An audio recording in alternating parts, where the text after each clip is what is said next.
Alors après la Grande Marche, c'est vrai qu'on s'est organisé dans les départements. Moi, je viens du département de la Drôme. On a organisé des réunions de comité avec les marcheurs. Et c'était un moment important parce qu'on a créé des espaces de discussion, des espaces d'échange. On a co-construit plein de choses. Et encore une fois, c'est ce qui a permis de construire le projet d'Emmanuel Macron, ce projet pour la France. Et ensuite, bien entendu, on a fait campagne, c'est-à-dire que on est allé sur les marchés, on est allé faire du boitage, on a fait tout ce que des militants de partis politiques font, et ça a été fabuleux. On a rencontré plein de gens, on a débattu avec des personnes qu'on n'aurait jamais rencontrées. Et on s'est rendu compte assez rapidement que ça prenait. C'est-à-dire que le projet d'Emmanuel Macron, ça a intéressé, ça questionnait beaucoup, mais ça a intéressé. Et puis la campagne s'est déroulée jusqu'au 6 mai. Entre-temps, il y a eu le débat, un débat à la télévision d'Emmanuel Macron contre Marine Le Pen. Ça, c'était un moment important.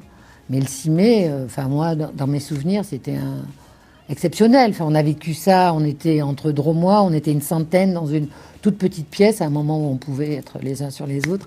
Et on a vécu un moment fabuleux parce que on avait beaucoup travaillé, on a beaucoup donné de temps, tous autant que nous étions. Et voilà, le 6 mai, on a eu cette satisfaction-là de se dire que ce pourquoi on s'était battu, toutes ces heures qu'on avait passées, tous ces sacrifices qu'on a pu faire, parce que pendant qu'on est sur les marchés, pendant qu'on milite, on n'est pas avec nos familles, nos amis, c'était pas pour rien, quoi. Il était là, il était président de la République.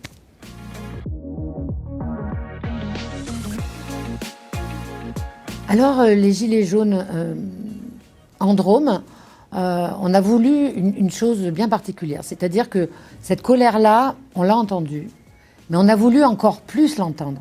C'est-à-dire qu'on est allé, avec mon équipe, parce que j'étais référente du mouvement, on est allé sur les ronds-points à quelques-uns. On a voulu rencontrer, écouter ces personnes. Et c'est pertinent tout ce qu'ils ont pu nous dire, parce que, en fin de compte... ils avaient besoin d'écoute, de reconnaissance, des problèmes de pouvoir d'achat, tout ça on l'a entendu. Et on n'en a pas rien fait parce qu'on a organisé ensuite des réunions avec eux, ils sont venus quelques fois, d'autres fois ils n'étaient pas invités à certaines réunions mais ils venaient quand même. Donc on a passé de grands moments à discuter avec eux. Et ensuite on a organisé les réunions du grand débat. Beaucoup de réunions se sont déroulées dans notre département. Et dans ces réunions-là, on a vu émerger des tas d'idées, des tas de propositions. Et la satisfaction, c'est de voir quand même toutes ces remontées terrain qu'on a pu entendre, de voir que les propositions qui ont été faites après le grand débat, elles ont répondu. Alors certains nous diront partiellement, mais elles ont quand même répondu en termes de pouvoir d'achat à certaines revendications des Gilets jaunes. Bien entendu, en Drôme, et ça me fait plaisir de le redire parce que c'est un super souvenir. On a fait beaucoup de réunions de grands débats, mais il y en a une qui a été absolument fabuleuse. Elle a été organisée par Didier Guillaume, l'ancien ministre de l'Agriculture. Et contre toute attente, on a vu arriver un invité surprise et c'était Emmanuel Macron. Et ce grand débat-là, il a scotché beaucoup de monde. Et c'est un super souvenir. Moi, je le garde vraiment dans le cœur. En Marche et l'Europe, alors on a fait, encore une fois, une campagne extraordinaire, la campagne Renaissance. On a mis en place beaucoup d'événements, beaucoup de réunions. On a eu des invités, des candidats qui étaient sur la liste Renaissance. Ils sont venus nous voir et les militants de La République En Marche ont joué le jeu, étaient présents, mais pas que. On s'est rendu compte que d'abord parce que Renaissance, le principe de Renaissance, c'était que c'était bien au-delà de La République En Marche, puisqu'on avait nos alliés, nos partenaires avec nous, et on s'est rendu compte qu'on touchait beaucoup, beaucoup de monde. Et la réussite de cette campagne, elle a tenu à ça, au fait qu'on soit regroupés ensemble, partenaires de cette cause-là, de l'Europe qui est au cœur du projet présidentiel et qui a été au cœur de toutes nos réunions et de tous nos débats à ce moment-là, mais ça continue encore parce que l'Europe ne s'est pas arrêtée avec la campagne Renaissance. Nous, on continue toujours à parler d'Europe, à expliquer ce que l'Europe au quotidien fait pour nous. Une annonce de Jean Castex sur le Ségur de la santé, on se rend compte que dans les 19 milliards qui vont être mis pour les investissements majeurs, il y a quand même une partie qui vient de l'Union européenne.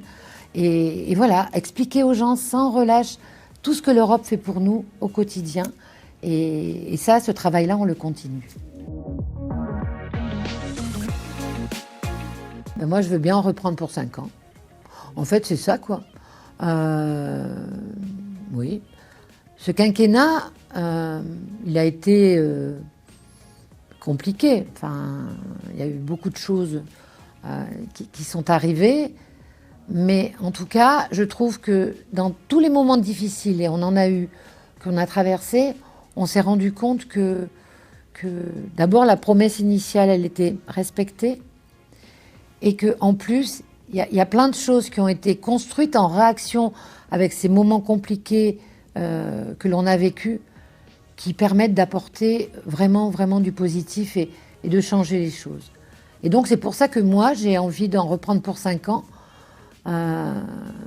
avec La République En Marche, bien évidemment, de soutenir Emmanuel Macron dans une prochaine présidentielle, pour que ça continue et qu'on puisse faire tout ce qui n'a peut-être pas été fait, tout ce qu'on n'a peut-être pas eu le temps de faire. Il nous faut encore un peu de temps.